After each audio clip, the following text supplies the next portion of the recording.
Anong nangyari sa ating dalawa?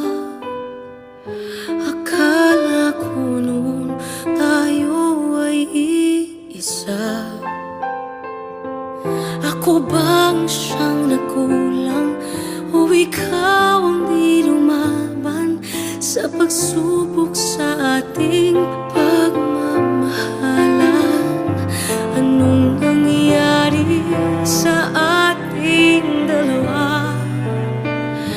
Pagmamahal ngayon, bakit naglaho na? Damdamin ay nasasaktan, puso'y nasusuka.